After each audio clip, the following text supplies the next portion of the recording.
Então, o título deste sermão é Quando se engolem elefantes e os peixes cospem moedas. Então, não é nada elucidativo, é apenas para despertar a curiosidade, que é quando se engolem elefantes e os peixes cospem moedas. Mas é exatamente sobre isso que trata a nossa passagem de hoje, de Mateus capítulo 17. Então, nós estamos na fase do Evangelho de Mateus em que a identidade de Jesus já foi revelada de forma bastante clara, bastante evidente, em que não só foi sendo revelada de forma gradual, progressiva, até chegar ao clímax da revelação da identidade de Jesus, que acontece, por um lado, com a afirmação de Pedro, quando Pedro vai dizer Tu és o Cristo, o Filho do Deus vivo, mas também quando Jesus se revela a 3 dos seus discípulos quando sobe no monte. E aí a glória dele brilha, Deus se manifesta ali por meio de uma nuvem em que envolve os discípulos e fica evidente ali diante dos olhos deles a glória divina de Jesus. Então estamos numa fase em que Jesus foi revelando gradativamente a sua identidade como o Messias esperado, mas também estamos numa fase em que os discípulos já reconheceram essa identidade. Okay? Desde o capítulo 16 nós temos estado numa secção em que Jesus apresenta uma informação nova. Okay? Então Mateus tem 28 capítulos, já depois da metade, e isto é só no fim do ministério de Jesus, estamos a falar perto dos últimos 6 meses do ministério de Jesus, Jesus vai começar a dar informações cruciais aos discípulos.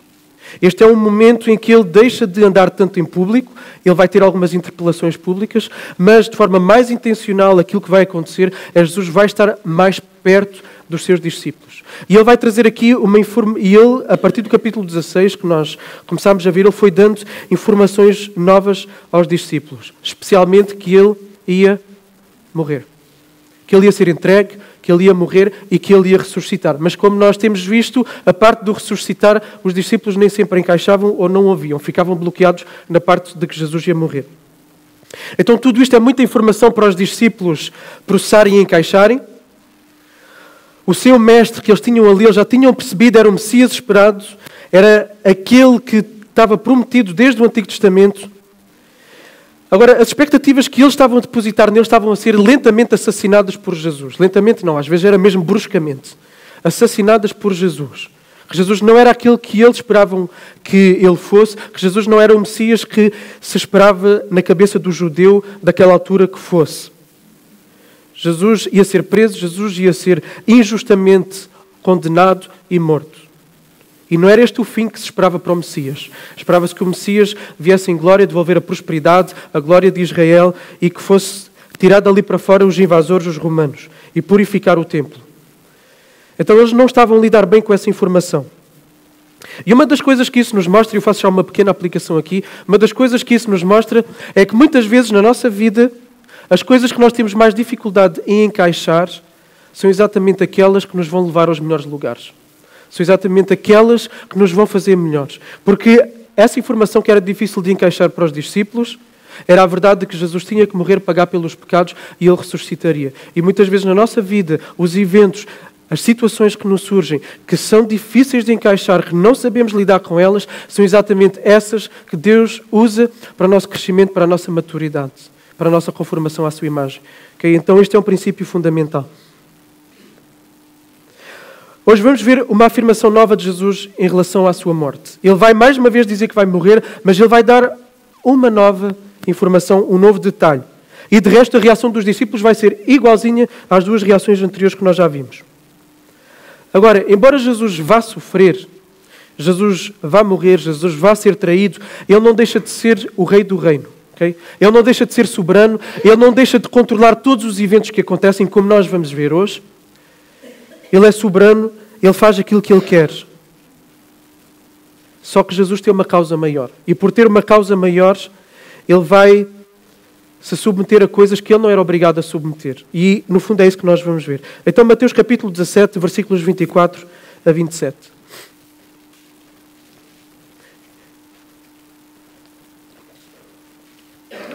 Os mais atentos vão perceber, espero que haja alguns mais atentos, vão perceber que o 22 e o 23 eu saltei. Okay? Da última vez parámos no 21, mas vamos começar do 24, no fim fechamos com 22 e 23. Então, versículo 24. Quando chegaram a Cafarnaum, os fiscais do imposto de 2 dracmas aproximaram-se de Pedro e lhe perguntaram: o vosso mestre não paga o imposto de 2 dracmas? Ele disse: paga. Quando Pedro entrou em casa, Jesus antecipou-se perguntando: que te parece, Simão? De quem os reis da terra cobram o imposto ou tributo? Dos seus filhos ou dos estranhos? Ele respondeu: dos estranhos. Jesus lhe disse: então os filhos estão isentos. Mas para que não nos escandalizemos, vai ao mar, lança o anzol, tira o primeiro peixe que pegar e ao abrir-lhe a boca encontrarás um estáter, que é uma moeda. Toma-o e entrega-o por mim e por ti. Até aqui. Vamos só orar. Senhor Deus, rogamos-te que neste momento tu possas, como ora o salmista no Salmo 119, versículo 18, abre os meus olhos para que eu veja as maravilhas da tua lei. Abre os nossos olhos, abre o nosso coração. Que Teu Espírito Santo fale por meio de mim, mas que Teu Espírito Santo possa adentrar os corações de todos nós aqui, as consciências, e fazer aquilo que nenhum de nós aqui consegue produzir, que é transformação, que é vida, que é mudança real e verdadeira. Então, Senhor, nós rogamos a Ti que possas agir sobrenaturalmente nos nossos corações, para a Tua honra e para a Tua glória. Queremos depender única e exclusivamente de Ti. Amém. Então, o primeiro ponto, que é o ponto mais extenso do sermão, tem o título Jesus, o ponto de encontro com Deus. Okay? Jesus, o ponto de encontro com Deus. Então, Jesus e os discípulos estavam de volta a Cafarnaum. Eles tinham estado vários meses ausentes deste lugar que era a base do ministério de Jesus. Era a cidade ao norte do Mar da Galileia, ficava mesmo pertinho do mar. Era a cidade de Pedro. Pedro era pescador, Pedro e alguns dos outros discípulos. Então, era aqui que Pedro morava. Era uma cidade pescatória. Foi aqui que Jesus morou, foi aqui que Jesus pregou, foi aqui que Jesus fez várias curas, vários milagres. Jesus então tinha feito uma volta com os discípulos, tinha estado fora e agora voltou. E quando volta, Jesus e os seus discípulos são interpelados por cobradores de impostos. Em especial, Pedro é que é interpelado. E isto aqui mostra mais uma vez, nós já temos visto isso, que Pedro é que muitas vezes encabeçava a liderança do grupo dos discípulos. Eles aqui vão conversar diretamente com Pedro. E o que é que eles vão perguntar a Pedro, estes cobradores de impostos? O teu mestre também paga o imposto das 2 dracmas? Agora, estes cobradores de impostos não eram como Mateus. Okay? Mateus, discípulo de Jesus, era um cobrador de impostos. Só que estes cobradores de impostos eram outro tipo de cobradores de impostos. Havia os cobradores de impostos, os judeus, os traidores da pátria, os corruptos, que trabalhavam para os romanos e andavam no meio do povo de Israel a taxar o povo e normalmente taxavam acima daquilo que deviam taxar. Para quê? Para com o diferencial encherem os bolsos. Então eram corruptos. Mateus fazia isso. Okay? E aquilo que estes cobradores de impostos fazem é totalmente diferente. Estes cobradores de impostos eram judeus, eram patriotas e eles amavam o templo. Porque este imposto que eles vão cobrar é para a manutenção do templo. Então era um imposto que tinha sido instituído lá atrás, lá em Êxodo, no capítulo 30, com Moisés. E diz assim em Êxodo 30, 13 a 16. Ao ser recenseado uma pessoa, cada um dará meio ciclo, que era a moeda da altura, segundo o ciclo do santuário. Este ciclo é de 20 geras, ou seja, o valor da moeda. Meio ciclo é a oferta ao Senhor. Quem for recenseado de 20 anos para cima dará a oferta ao Senhor. Quando derem a oferta dos senhores, feita como expiação por vossa vida, o rico não dará mais do que meio ciclo, nem o pobre dará menos. Então este imposto foi instituído desde lá de trás para a manutenção do tabernáculo, mas depois foi também aplicado ao templo, quando o templo foi construído e substituiu o tabernáculo. Este imposto era chamado imposto das 2 dracmas. A dracma era uma moeda grega. E, embora as dracmas já não estivessem mais em circulação, esta expressão ficou. Era como no início. Lembram-se quando o escudo passou para o euro? Muita gente ainda falava em escudos. Okay? Isto custa não sei quantos escudos. Ou então falávamos em contos. Isto custa não sei quantos contos. Então essas expressões continuaram. Okay? Então eles diziam 2 dracmas para significar este imposto de meio ciclo. E estas 2 dracmas correspondiam ao salário de 2 dias de trabalho. Okay? 2 dias de trabalho era o valor deste imposto que eles eram chamados então a pagar. Agora, no tempo de Jesus, nem todos os judeus pagavam este imposto. A maioria dos judeus que eram leais ao judaísmo pagariam. Mas havia duas fações que se recusavam a pagar este imposto.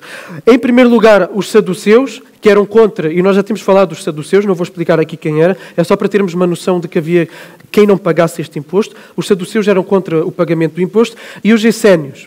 Okay? Os essénios eram os ascetas no meio dos judeus, que se separavam, iam morar para o deserto, queriam viver vidas como correspondendo à vida de mosteiro que nós temos hoje em dia, vidas separadas da sociedade. Então os essénios diziam, basta pagar uma vez e está feito. É só uma vez que é para pagar na vida e depois não é preciso pagar mais. Era assim que eles interpretavam. E isto para explicar a pergunta dos cobradores de impostos. Porquê é que eles foram perguntar se Jesus pagaria ou não? Jesus andava a ser um mestre polémico, ok? Já temos visto. Jesus andava sempre a fazer afirmações que eram polémicas e muitas vezes até foram consideradas como blasfémia. Por isso é que os fariseus conspiraram com Jesus para matá-lo. Então Jesus estava a ser um mestre polémico e eles aqui não sabiam com o que é que estavam a lidar. Não sabiam se Jesus seria daqueles que pagaria ou não o imposto. Daí eles fazerem essa pergunta a Jesus. Essa é uma possibilidade, ok? Porque o texto não nos diz isso. Outra possibilidade é que, uma vez que Jesus e com os discípulos andava sempre de um lado para o outro, a pergunta seria no sentido de, ok, Jesus vai pagar o seu imposto agora ou vai pagar noutra altura e noutro lugar? Okay? Mas o ponto é que havia aqui uma dúvida e Jesus é interpelado. Depois de Jesus ter sido interpelado pelos cobradores, Pedro ter sido interpelado pelos cobradores de impostos, Pedro vai ter com Jesus e Jesus antecipa-se a Pedro. Então, Jesus já sabia daquela conversa. Vemos aqui mais uma vez a omnisciência de Jesus. E percebemos que eles estavam em lugares diferentes. Então, Jesus não estava do lado. Jesus estava dentro de casa e Pedro vai ter com ele. E Jesus antecipa-se e pergunta, que te parece, Simão? De quem os reis da terra cobram imposto ou tributo? Dos seus filhos ou dos estranhos? Pedro responde que os impostos, então, são cobrados de quem? Dos estranhos. Não são cobrados dos filhos. Numa família real, os filhos do rei não pagam imposto. A família real não paga imposto. Só paga imposto os seus súbditos. Então Jesus lança esta pergunta. E o que é que Jesus queria mostrar com esta pergunta? Porque esta pergunta parece que não tem nada a ver com a questão. Qual é o ponto central aqui de Jesus? O ponto central é que Jesus está-se a afirmar como filho de Deus.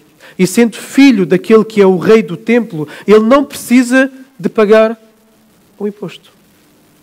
Okay? A analogia que está aqui coloca Deus como rei, coloca o serviço no templo como o seu reino, okay? E faz uma comparação entre aqueles que são filhos do rei e aqueles que não são filhos do rei. É esta a analogia que Jesus está a fazer. Quem é que estava isento? Os filhos do rei. Jesus, mas não só Jesus. E nós percebemos que não só Jesus estaria isento, mas Jesus está a afirmar que há outra pessoa que está isenta também de pagar esse imposto. Por meio do milagre que ele vai fazer. Qual é o milagre que ele vai fazer? Ele vai dizer a Pedro para ir ao mar, para lançar o anzol, o peixe que viesse iria ter dentro da boca uma moeda. O valor dessa moeda seria exato para pagar quantos impostos? 2. O dele e o de Pedro. Com esta afirmação, Jesus está a dizer que não só Jesus é filho de Deus, mas que Pedro também é filho de Deus. Estão a perceber? Qual é o ponto aqui? É que Jesus estava livre de pagar o imposto e Pedro também estava livre de pagar o imposto porque eram considerados filhos de Deus. Jesus não considera como estranhos. No entanto, eles vão fazer o quê? Vão pagar o imposto. Jesus está a dizer que tanto ele como os seus discípulos estariam isentos, mas que pagariam o imposto. Porquê? Para não escandalizar.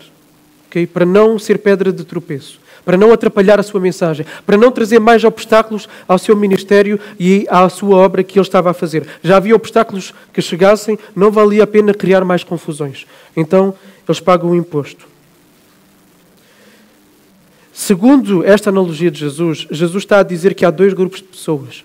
Há aqueles que são filhos e há aqueles que não são. Há aqueles que são filhos e há aqueles que são os estranhos. Jesus está a fazer uma distinção dentro da própria nação de Israel.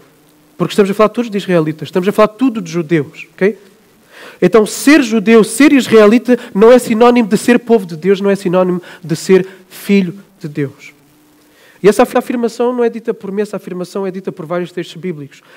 João Batista disse assim, Mateus capítulo 3, já vimos isso há uns anos atrás, ok?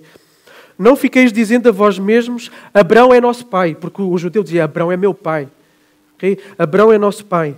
Eu vos digo que até dessas pedras Deus pode dar filhos a Abraão. Ou seja, o que o João Batista está a dizer é, vocês não são filhos por serem descendentes étnicos de Abraão. Vocês não são filhos por isso. Ser israelita não é sinónimo de ser filho de Deus.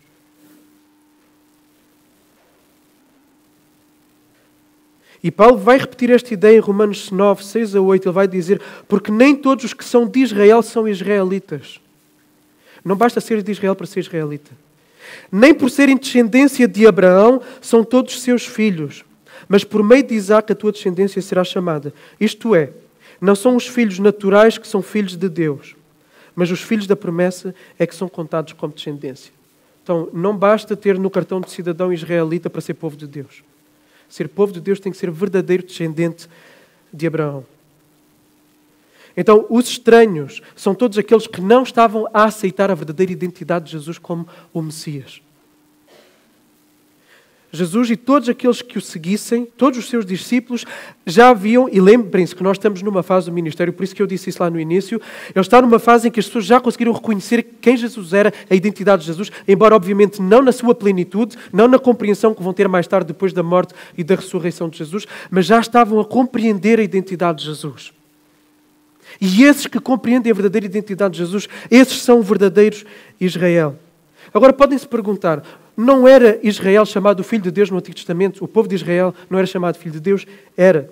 Em Êxodo 4:22 diz, quando Deus está a ter o diálogo com Moisés e vai enviar Moisés ao faraó, Deus diz assim, dirás ao faraó, assim diz o Senhor, Israel é meu filho, o meu primogênito.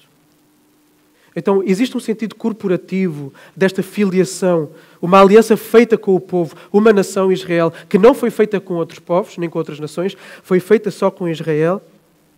Por outro lado, há um outro aspecto importante, que é o fator decisivo na salvação. Tanto nas pessoas antes de Jesus, como nas pessoas durante o tempo de Jesus, como de todas as pessoas depois de Jesus. A pessoa é salva pela graça por meio da fé. Antes de Jesus também. Às vezes existe esta ideia equivocada que é só a partir de Jesus que as pessoas são salvas pela fé. Errado. Então, mas aqui pode-se perguntar, e esta pergunta é-me feita com alguma frequência, não eram os sacrifícios de animais que salvavam alguém? Não era eles irem lá com os animais, fazer o sacrifício e colocarem lá as mãos em cima do animal, simbolizando a passagem do pecado da pessoa para o animal e depois o animal ser sacrificado? Não era isso que lhe dava a salvação? Não. Não eram os rituais feitos no tabernáculo pelos sacerdotes e depois no templo que davam o favor de Deus às pessoas. Não era. E tanto não era que Deus vai dizer a certa altura que Ele está farto dos sacrifícios. Isto está lá em Isaías 1, 11 a 14. Diz assim, o Senhor pergunta, para que me trazeis tantos sacrifícios? Estou farto dos holocaustos de carneiros e da gordura de animais de engorda. Não me agrada o sangue de novilhos, de cordeiro e de bodes. Quando vindes comparecer diante de mim, quem é que vos pediu que pisasseis nos meus atos? Quem é que vos pediu que vocês viessem aqui me adorar? Não continuem a trazer ofertas inúteis. Para mim é incenso abominável. Luas novas, sábados, convocações de assembleias. Eu não suporto. E aqui está o ponto da passagem. Não suporte maldade com solenidade. Não casa. Porquê é que o Senhor está a dizer que está farto daquilo que Ele mesmo instituiu ao seu povo? Ele é que instituiu o templo. Ele é que instituiu os sacrifícios. Porquê é que Ele está a dizer que está farto? Por causa do pecado. Por causa da infidelidade e da hipocrisia do povo. Eles faziam sacrifícios, mas o seu coração estava onde? Estava fora. Eles viviam as suas vidas centrados neles mesmos. Não obedeciam a Deus. Faziam exatamente o contrário daquilo que era a vontade de Deus. Adoravam outros deuses, adoravam ídolos. A confiança deles estava noutras coisas que não em Deus. E isso destoa completamente com a atitude de Abrão. Aquele texto clássico que está em Gênesis 15. Está em Gênesis 15, isto não está em Romanos, não está em Gálatas, não é em nenhum texto de Paulo. Está lá em Gênesis 15. Moisés escreveu. Abraão creu no Senhor e o Senhor atribuiu isso como justiça. Ou outras versões mais clássicas dizem, isso lhe foi imputado como justiça. Então Abraão foi salvo pela fé. Abraão foi salvo pela fé. Os sacrifícios que eles faziam eram apenas um símbolo daquilo que iria vir a acontecer mais tarde. Eles depositavam a fé nessa imagem ainda turva que Deus tinha colocado diante deles, depositavam a fé de que Deus iria perdoá-los se eles reconhecessem o seu pecado e que haveria um substituto para levar o seu pecado. Okay? Mas é a fé que salva, não é aquilo que eles estavam ali a fazer. Okay? A fé nesse símbolo que estava a apontar para Jesus. E nós, ao estarmos a fazer esta caminhada em Mateus, já percebemos que muitas vezes Jesus critica, tal como João Batista fez, o sistema religioso, nomeadamente na pessoa dos fariseus. Okay? Que viviam segundo regras difíceis, pesadas de serem seguidas, que nem eles mesmos seguiam e que exigiam que os outros seguissem. Faziam uma série de rituais externos que nem estavam instituídos nas Escrituras. Muitas coisas foram acrescentadas por eles, mas Jesus vai dizer que eles são como sepulturas, pintadas, ornamentadas. E se nós formos ao cemitério, há sepulturas que são muito bem embelezadas. Okay? E Jesus está a dizer, só que o que é que está dentro dessas sepulturas? Podridão. Cadáveres em decomposição. E é isso que Jesus está a dizer. Nesse sistema de religiosidade, onde cada um, por meio daquilo que faz, procura obter o favor de Deus, é apenas um túmulo bonito. Por fora parece estar vivo, parece religioso, parece que adora a Deus, mas por dentro está morto. E é por estar morto que depois da boca vai sair aquilo que o coração tem cheio. Corrupção, homicídio, engano, adultério, tudo isso acaba por vir ao de cima. A grande parte das pessoas neste tempo de Jesus confiava mais no seu desempenho religioso diante de Deus do que no próprio Deus para serem salvos. E Mateus vai bater nesta tecla constantemente e nós temos visto isso. Jesus foi constantemente contra esta forma de viver o relacionamento com Deus. E aqui mais uma vez ele está a fazer o mesmo. As pessoas não estavam a crer nas promessas das Escrituras de que Jesus era o Messias esperado. Não estavam a querer ver isso. E os fariseus eram espertos. Os fariseus entendiam. E os religiosos entendiam. Tanto que quando Herodes percebe que Jesus nasceu, ele vai perguntar aos religiosos onde é que o Messias prometido deveria nascer. E eles sabem ou não sabem responder, segundo as Escrituras, onde é que o Messias deveria nascer. Sabem. Diz que havia de ser em Belém. Então eles sabiam. O ponto é que eles não queriam. Por causa do seu orgulho. Então nós temos visto esta incredulidade, esta indiferença e até hostilidade. Temos visto estes solos, que nós já passámos pela parábola dos solos, os solos que não produzem fruto. Então, os isentos de imposto, os filhos do rei, eram Jesus e aqueles que reconheciam a sua identidade, os discípulos.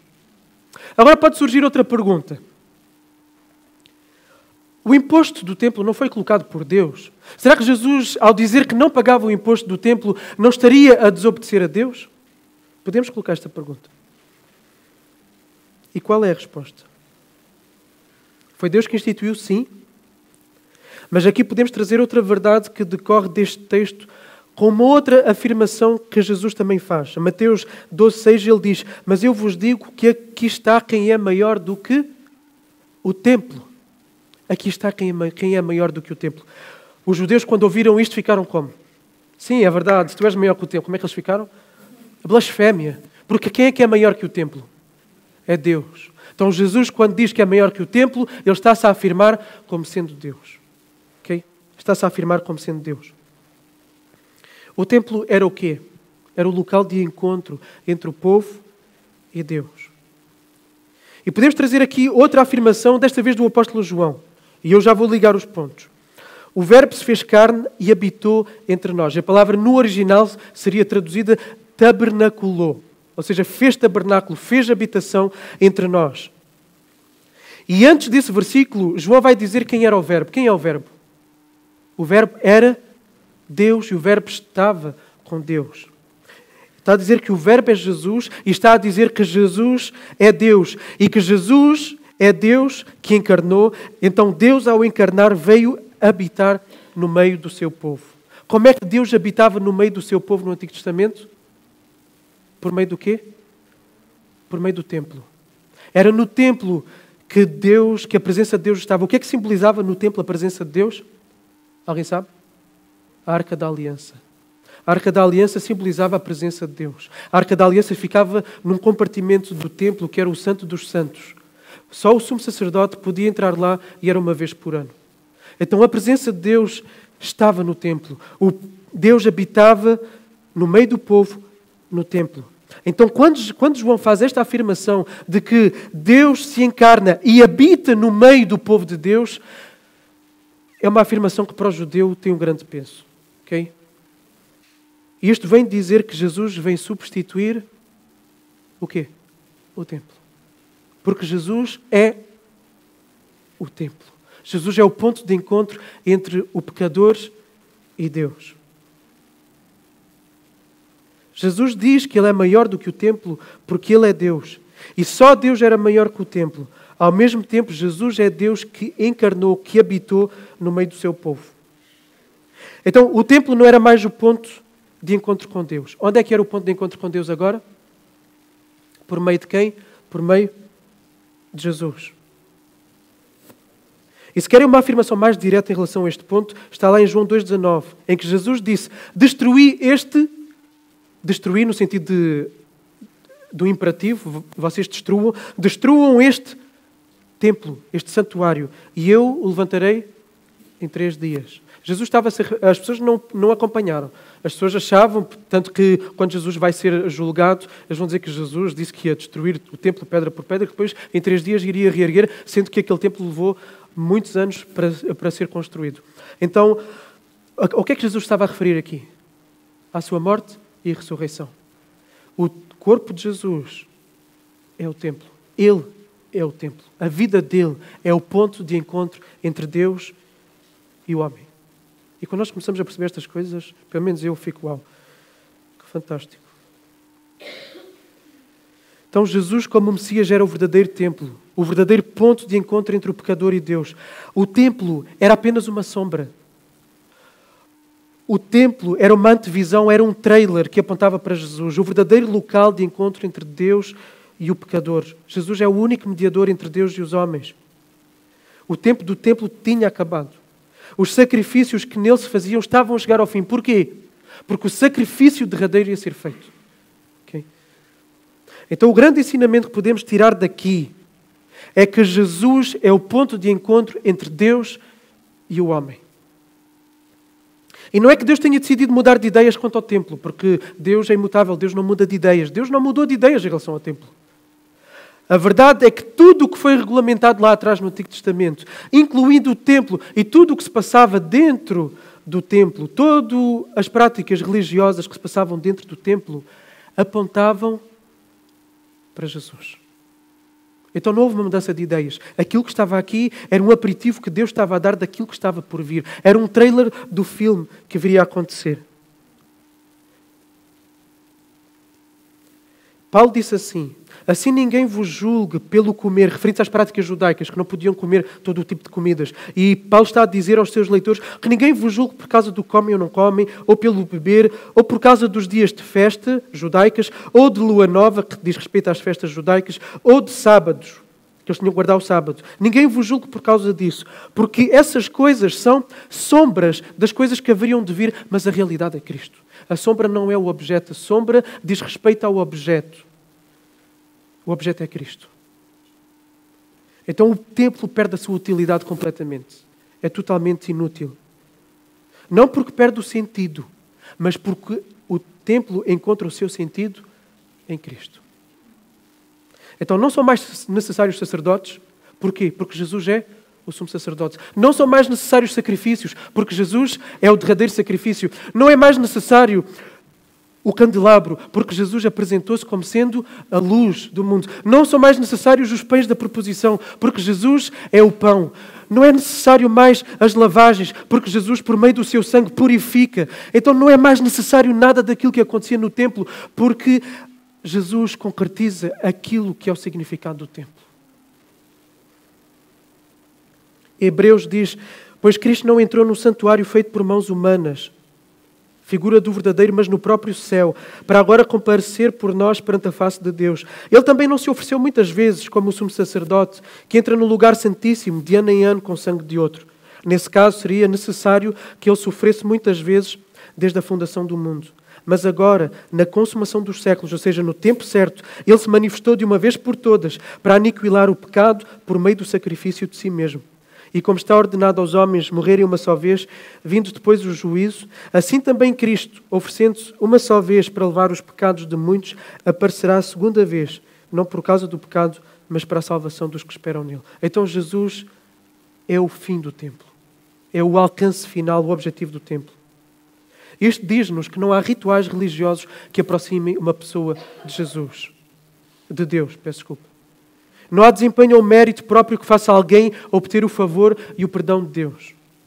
Não há rituais, não há orações, não há sacrifícios pessoais em favor de Deus, das coisas de Deus ou de outros, no sentido de ir e de ajudar o próximo, que façam remover a culpa que cada um tem.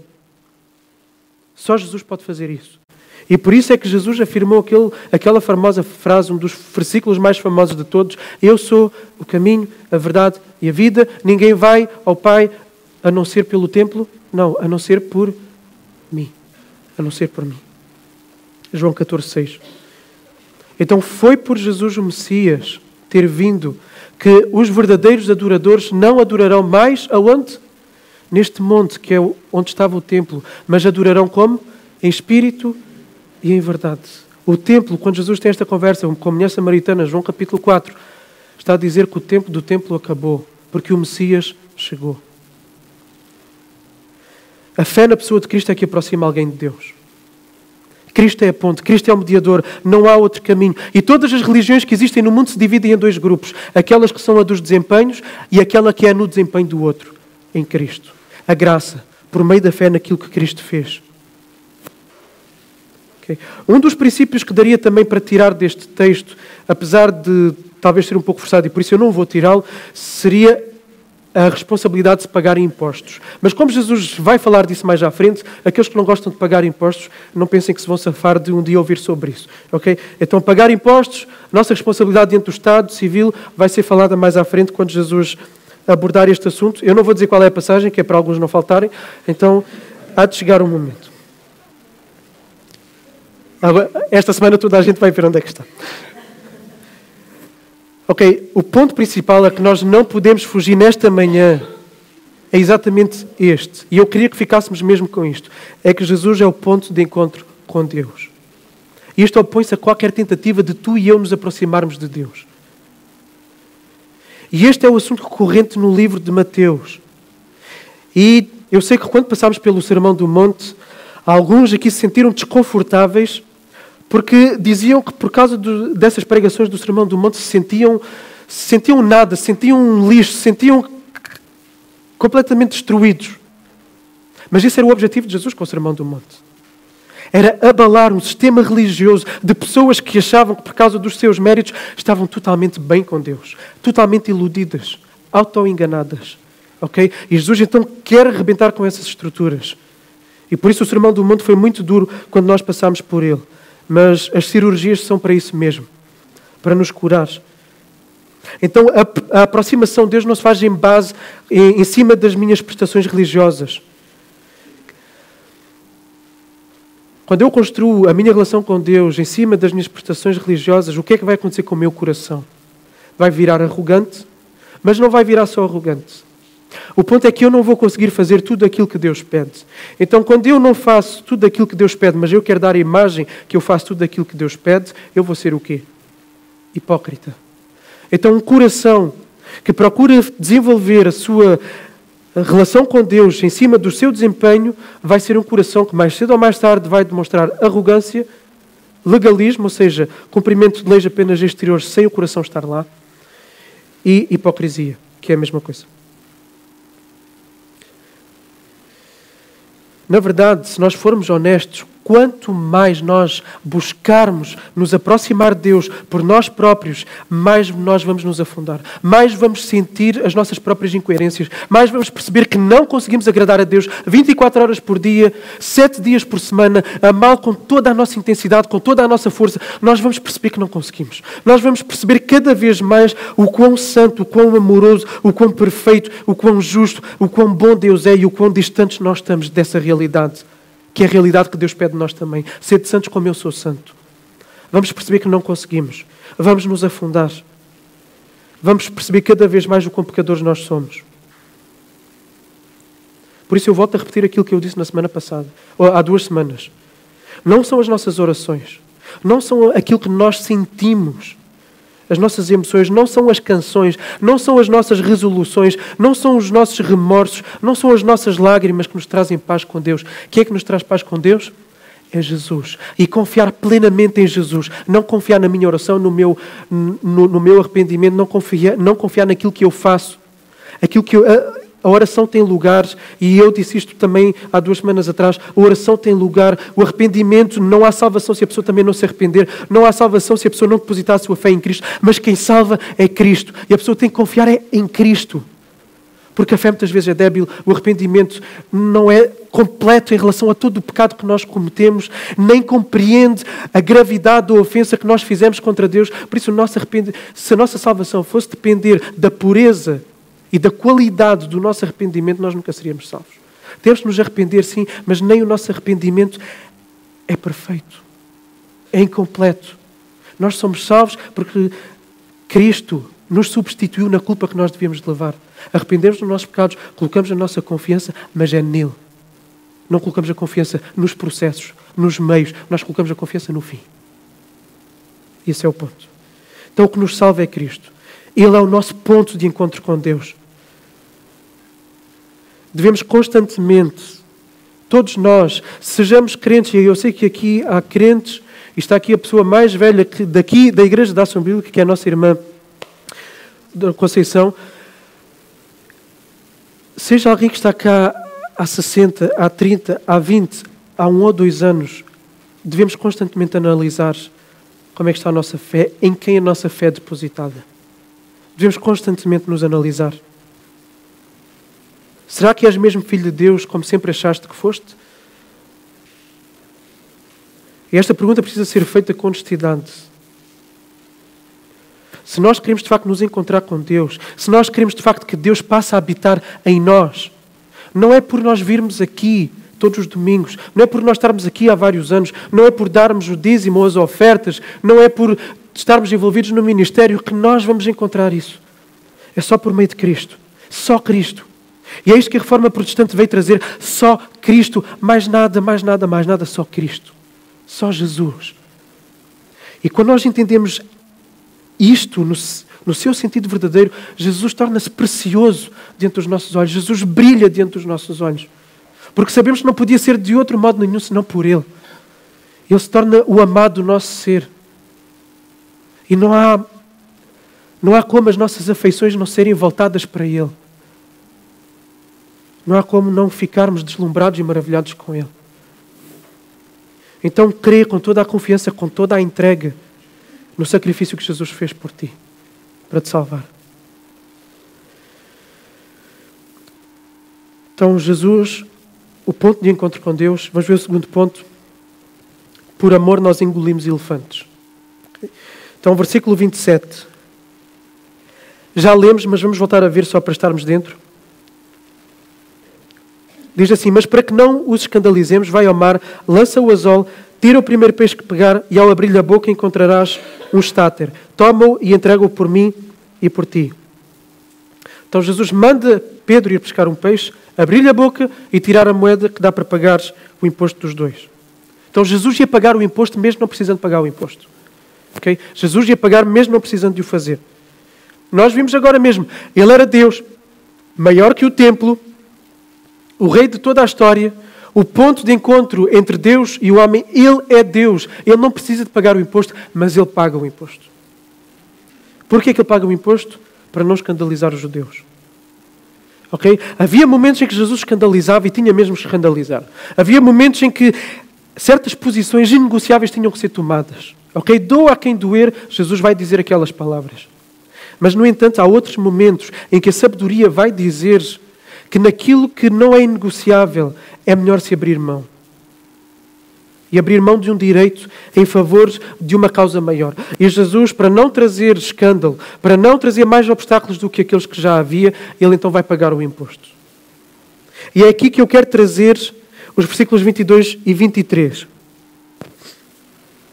Em que Jesus, por causa do reino, por amor às pessoas, Ele vai submeter a uma coisa que Ele não precisa. E vamos ler os versículos 22 e 23. Reunindo-se eles na Galileia, Jesus lhes disse: o Filho do Homem está para ser entregue nas mãos dos homens, e eles o matarão, e ao terceiro dia ele ressuscitará. E eles se entristeceram muito. Então Jesus diz o mesmo que já disse há pouco tempo atrás. Ele iria morrer. No entanto, há um detalhe novo aqui. Qual é o detalhe novo? O detalhe novo é que ele iria ser entregue nas mãos dos homens. Jesus não diz que seria capturado. Jesus não diz que seria preso. Ele diz que seria entregue.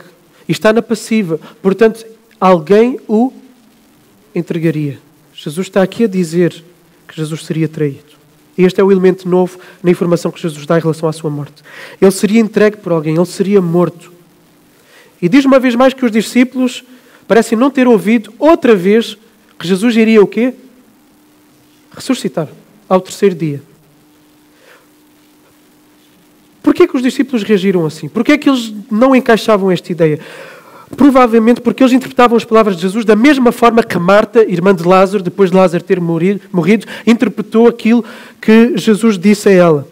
E diz João 11, 21 a 24, e Marta disse a Jesus: Senhor, se tivesses aqui, o meu irmão não teria morrido. Mas sei que mesmo agora Deus te concederá tudo quanto lhe pedires. Jesus lhe respondeu: teu irmão ressuscitará. Disse-lhe Marta: eu sei que ele ressuscitará na ressurreição no último dia. Ou seja, quando, no fim de tudo, o reino for instaurado, lá ele ressuscitará. Eu sei que ele vai ressuscitar nessa altura. Então, muito provavelmente, os discípulos estavam a interpretar desta mesma forma. Sim, Jesus, tu vais ressuscitar quando toda a gente vai ressuscitar. Então, por isso ficam tristes na mesma. Ok? O ponto é que os discípulos não estavam a alcançar esta verdade. E o resultado de não terem entendido esta verdade fez com que eles se entristecessem. Ok? Fez com que eles se entristecessem. E muitas vezes acontece isto também, eu vou fazer aqui um parênteses para dar uma aplicação. Muitas vezes isto acontece também, quando nós não entendemos as coisas de Deus, ficamos tristes desnecessariamente.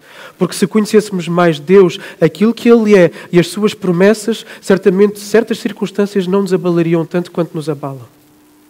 E esta é uma verdade.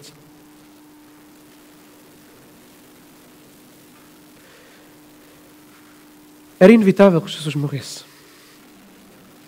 Não era inevitável no sentido em que Jesus não teria poder para não ser morto, para mandar os soldados embora. Ele consegue todas as coisas, é todo poderoso, Ele é o próprio Deus. Não é que Ele não conseguisse fazer isso, mas é inevitável no sentido em que Jesus, de forma voluntária, se quer sacrificar em favor de pecadores. Ok? Ele quer ser o sacrificador e o sacrifício para que pecadores pudessem ser perdoados. Ele era Deus, Ele era santo, Ele era perfeito, Ele era justo, omnipotente, omnisciente, autoexistente, autossuficiente, todo-poderoso. Ele criou tudo e não só criou como sustentava todas as coisas. Ele não devia nada a ninguém. Não devia nada a ninguém. No entanto, Ele fez-se homem, submeteu-se a todos os aspectos que implicam ser homem, à humanidade, para ser tratado como um malfeitor no lugar dos verdadeiros malfeitores. Ele submeteu-se a fazer algo que ele não precisava de fazer. Então, o que este texto também nos diz é que, por amor, nós devemos ser capazes de nos submeter a coisas que nós não precisaríamos nos submeter. Ok? O cristão é capaz de fazer isso, é capaz de se submeter por amor a coisas que não necessita se submeter, não porque ele é especial, não porque ele é bonzinho, mas porque Cristo, que fez isso, habita nele e lhe dá a capacidade e o poder para isso. Então esta passa a ser a marca de um verdadeiro cristão. O verdadeiro cristão é capaz de sacrificar os seus direitos em favor do reino e em favor do seu próximo. E esta ideia está bastante presente aqui na nossa passagem. Esse princípio é ensinado de forma clara no Novo Testamento por Paulo também. E se quiserem podem abrir lá, porque é uma passagem mais longa, podem abrir. 1 Coríntios 10, 23.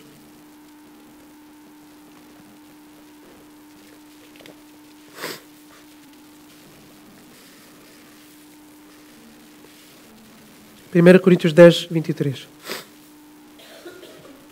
Começa com um versículo famosíssimo para muitos. Todas as coisas são permitidas, mas nem todas são proveitosas. Todas as coisas são permitidas, mas nem todas são edificantes. Ninguém busca o seu próprio bem, sim dos outros. E aqui entram algumas questões religiosas. Comei de tudo quanto se vende no templo, sem nada perguntar por causa da consciência. Pois do Senhor é a terra e a sua plenitude. Se, portanto, algum incrédulo vos convidar e quiser ir, comei de tudo o que vos for oferecido, sem nada perguntar por motivo de consciência. E aqui estamos a falar de comidas que eram sacrificadas aos deuses nos templos e depois voltavam para os mercados e eram vendidas novamente. E Paulo está a dizer, para não saberem o que aconteceu com essas carnes, nem sequer perguntem de onde é que elas vêm. Comprem-nas e comam-nas sem problemas nenhums na consciência. Okay? E se vos for servida essa comida, não tenham problemas em comer. Mas, se alguém vos disser, isto foi oferecido em sacrifício, então não comais por causa daquilo que vos advertiu e por motivo de consciência. Não estou falando da tua consciência, mas da consciência do outro. Ou seja, a outra pessoa iria ficar escandalizada se aquele comesse a carne oferecida. Por isso Paulo está a dizer, por causa do outro, é melhor não comer essa carne. Pois porque seria julgada a minha liberdade pela consciência de outra pessoa. E se participo com gratidão porque eu seria culpado por algo pelo qual dou graças. Portanto, seja comendo, seja bebendo, seja fazendo qualquer outra coisa, fazei tudo para a glória de Deus. Não vos torneis motivo de tropeço nem para judeus, nem para gregos, nem à igreja de Deus. Assim como tudo, eu também procuro agradar a todos. Pois não busco o meu próprio bem, mas o de muitos para que sejam salvos. E aqui Paulo, há momentos na vida de Paulo em que Paulo está-se a borrifar para o que os outros pensam, desde que aquilo pelo qual ele está a lutar seja algo inegociável. Isto aqui não era inegociável. E Paulo sabia que se ele fosse ferir consciências, ele ia trazer dificuldades no seu relacionamento para ele poder espalhar o Evangelho. Okay? Então, em prol de um bem maior, ele abdica de algo que na sua consciência é tranquilo, mas que ele sabe que pode ferir o outro e tornar-se um obstáculo para o outro. Okay? Nós, no nosso dia-a-dia, nós seremos não poucas vezes chamados a sacrificar direitos em favor dos outros. O dia-a-dia é assim. É uma chamada a abrir mão de direitos constantemente. Quantas vezes os pais não fazem isso pelos filhos? Já os filhos dificilmente fazem isso pelos pais, não é? Porque normalmente o filho acha que tem todos os direitos. Pai dá, pai faz, pai não sei o quê. Né? Assim, todos nós aqui que existimos já fomos filhos. Somos filhos. Ninguém aqui não foi filho. Ok? E quem é pai também sabe disso. Agora, este princípio também precisa estar presente nos nossos casamentos, porque caso contrário, nenhum casamento funcionará se não for assim. Quantas vezes em prol do casamento não tem que se abrir mão daquilo que se acha que é a razão e de direitos em favor do outro? Um descanso após um dia de trabalho, o marido chega a casa, está cansado e a esposa quer ajuda em casa. Ele está no seu direito de descansar porque enfrentou um dia horrível. Mas ele vai abrir mão desse direito para ajudar a sua esposa. Ele teve um dia complicado, completamente difícil. Chega à casa, a esposa quer desabafar do seu dia difícil também. Naquele momento, a última coisa que ele quer é ouvir alguém falar, é fechar-se num sítio qualquer ou acender a televisão e desligar o cérebro. Ok? Porque a televisão serve para isso, para desligar o cérebro. É preciso cuidado, porque no meio de desligarmos o cérebro entra muita coisa que não devia de entrar. Ok? Então, ele tem esse direito no sentido em que ele está exausto e precisa daquele momento. Mas ele vai abrir mão desse direito para ouvir a sua esposa. Ok? Isto até são coisas simples. Ou o contrário. O contrário, porque o movimento também tem que ser contrário, ok, esposas e futuras esposas. Então, o marido chega a casa, está exausto, sabe que teve um dia difícil, complicado, A esposa também teve e quer desabafar, mas... Ok, eu vou esperar um pouquinho e vou-lhe dar aquele espaço. Ok? Porque este é um princípio que eu sempre digo nos aconselhamentos pré-matrimoniais, é que quando um procura satisfazer a necessidade do outro, e os dois fazem esse movimento, as necessidades um do outro vão estar sempre satisfeitas e não vai haver necessidade de andar a reclamar necessidades. Porque normalmente quando eu reclamo aquilo que eu quero receber do outro, a coisa não corre bem. Okay? Agora, isto são coisas simples. E quando a coisa se complica, e quando é necessário dar um perdão, faça um adultério. Como é que é? Abrir mão do direito e refletir aquele que é o padrão de relacionamento entre Cristo e a Igreja, todos nós, todos os dias. O exemplo do perdão. E por isso é que eu digo, no amor não se engolem sapos, engolem-se elefantes. Somos todos os dias chamados a sacrificar direitos, a sacrificar conforto, a sacrificar a fim de beneficiar o outro que está à nossa volta. Constantemente somos chamados a isto. Se eu souber que uma determinada postura minha, determinada forma de vestir, e agora está-se a aproximar o verão, desculpem meninas, mas vai para o vosso lado, agora está-se a aproximar o verão e normalmente as meninas gostam de andar mais arejadas, faz sentido, está calor, fazem 40 graus no Algarve, mas podem ser motivo de tropeço para os homens. Então vão abrir mão do seu direito de andarem mais fresquinhas e arejadas para não escandalizar. E vão ser, como a Bíblia diz, moderadas, sensatas. Isto não é um apelo a vestir burca, ok? Mas é um apelo a não andar de forma sensual, ok? Abrir mão em prol do outro, ok? Ou abrir mão de frequentar certos lugares. Porque eu sei que se algumas pessoas... Porque na minha consciência ir àquele lugar a mim não me afeta nada, eu sei que não vai fazer mal nenhum. Mas eu sei que se algum irmão em Cristo me vir naquele lugar, vai trazer escândalo. E vou dar aparência do mal. Então por causa do outro eu não vou. Por amor. Ou por aquilo que eu como ou bebo. Se eu sei que pode escandalizar alguém, então eu não vou beber, não vou comer aquilo. Enfim, eu vou tentar tirar todas as barreiras que eu sei que podem ser um empecilho para o outro se aproximar de Cristo, para o outro se edificar, para o outro crescer em Cristo. Okay? Vou abrir mão desses direitos que eu tenho. E o mesmo serve nos relacionamentos com os irmãos. A vida de igreja implica isto. A vida de igreja implica todos os dias isto aqui. Sacrifício, abrir mão de direitos. Porque quantas vezes é que nós não somos pisados uns pelos outros? A vida de igreja é isto.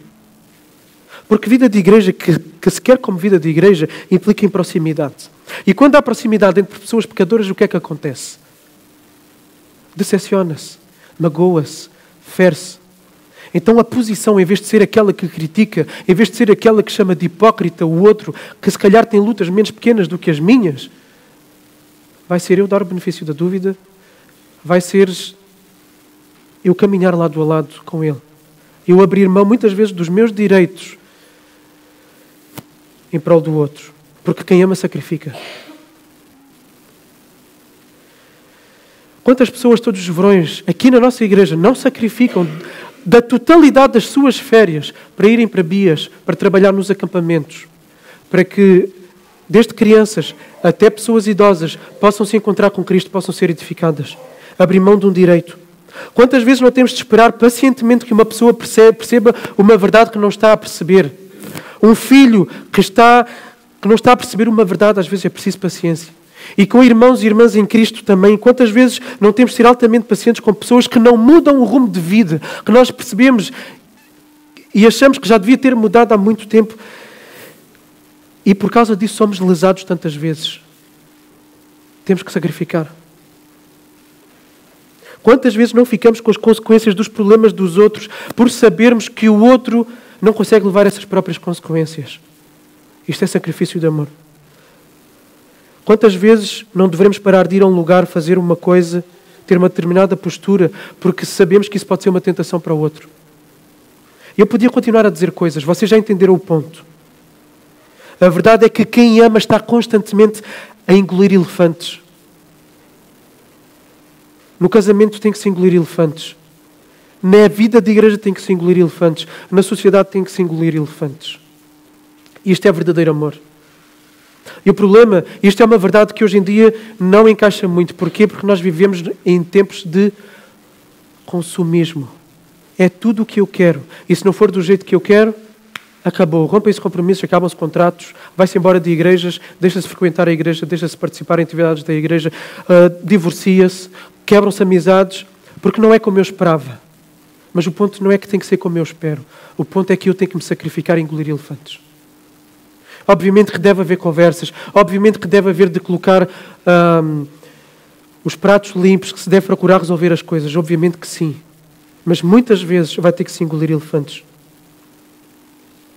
Em Deus nós somos livres, mas o amor muitas vezes nos faz voluntariamente prisioneiros dos outros.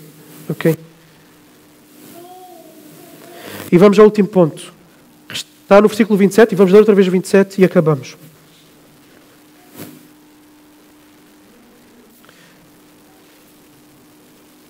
Mas para que não os escandalizemos, vai ao mar, lança um anzol, tira o primeiro peixe que pegar e ao abrir-lhe a boca encontrarás um estáter. Toma-o e entrega-o por mim e por ti. Então vimos Jesus submeter-se a uma coisa que não tinha submeter e esta decisão operou um milagre. Ok? E um milagre que a nós parece corriqueiro, mas não é corriqueiro.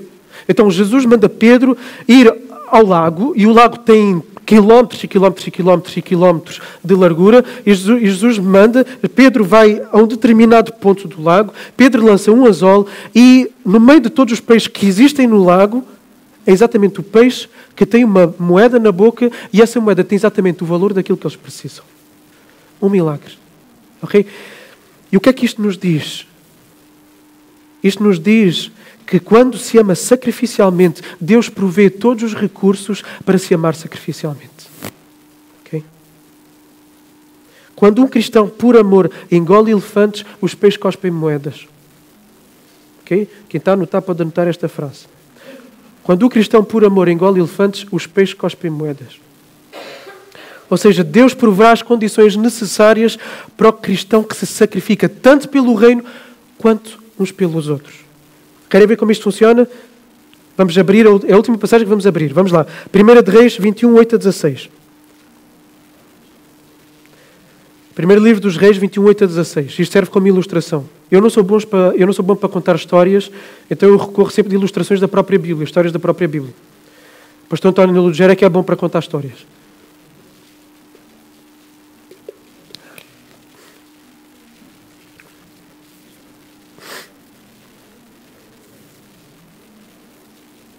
Ok, primeiro livro dos Reis, capítulo 21, versículos 8 a 16. 21, 8 a 16. E aqui temos Elias, profeta Elias. E diz assim, então veio, ou seja, Elias, a palavra do Senhor dizendo, levanta-te, vai viver em Sarepta, no território de Sidom. Ordenei ali uma viúva que te sustente. Ele partiu para Sarepta e quando chegou à entrada da cidade estava ali uma viúva a apanhar lenha. Ele a chamou e lhe disse, traz-me por favor uma vasilha com um pouco de água para eu beber. Quando ela saiu para buscá-la, ele a chamou e lhe disse, traz-me também um pedaço de pão. Ele, porém, respondeu, tão certo como vive o Senhor teu Deus, não tenho pão nenhum. Tenho apenas um punhado de farinha na vasilha e um pouco de azeite na botija. Estou a apanhar uns gravetos, 2 gravetos, para ir prepará-lo para mim e para o meu filho. Nós o comeremos e depois morreremos.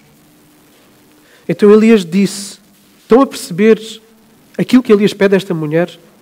Todo o meio de subsistência dela, a comida, os últimos pedaços que ela tinha, para ela e para o filho, que ela sabia depois de comer aquilo, ela iria morrer.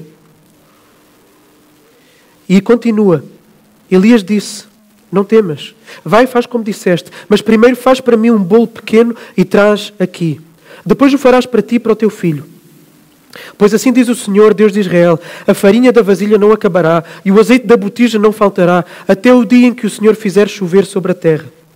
Ela foi e fez conforme a palavra de Elias. Assim, ele, ela e a sua família comeram durante muitos dias. A farinha da vasilha não se acabou e não a faltou azeite na botija, conforme a palavra do Senhor, que ele falara por intermédio de Elias. Ela foi chamada a sacrificar.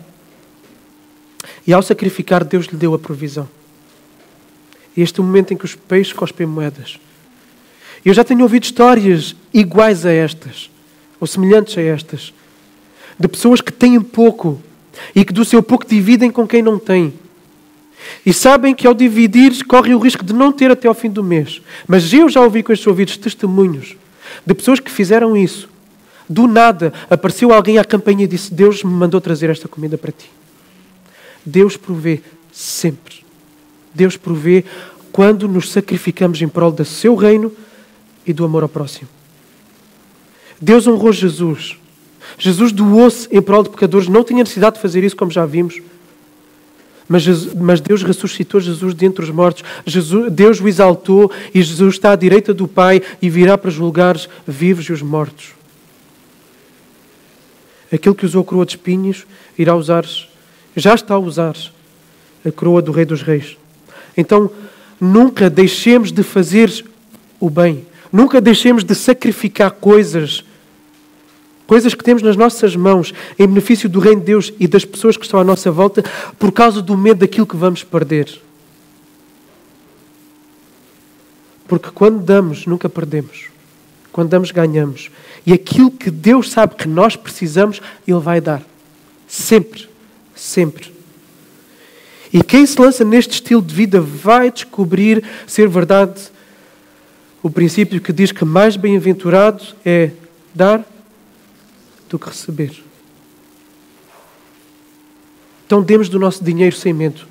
E é aqui que entra a questão da liberalidade e da generosidade. Tanto na vida da igreja, e há testemunhos desses, de pessoas que, apesar de terem poucos recursos, eles não se abstêm de dar aquilo que eles sabem que no seu coração devem dar para a obra do reino, de dar à igreja, para o avanço do reino, para o sustento do ministério e de dar até outras pessoas que também precisam. E essas pessoas vão dar o testemunho que nunca lhes faltou. Que nunca lhes faltou. É uma questão de fé. É uma questão de confiar na provisão daquilo que é capaz de fazer milagres, que aquilo que é capaz de fazer com que peixe cuspa moedas. E o problema da nossa generosidade e da nossa liberalidade é que nós queremos agarrar aquilo que nem é nosso. É nós não acreditarmos que ao abrirmos mão, Deus vai cuidar de nós. É falta de fé. Então demos do nosso dinheiro, demos dos nossos bens, demos do nosso tempo. Eu tenho tanta coisa por fazer que se eu for dar tempo neste momento para estar com esta pessoa, acho que não vou fazer aquilo que tenho que fazer.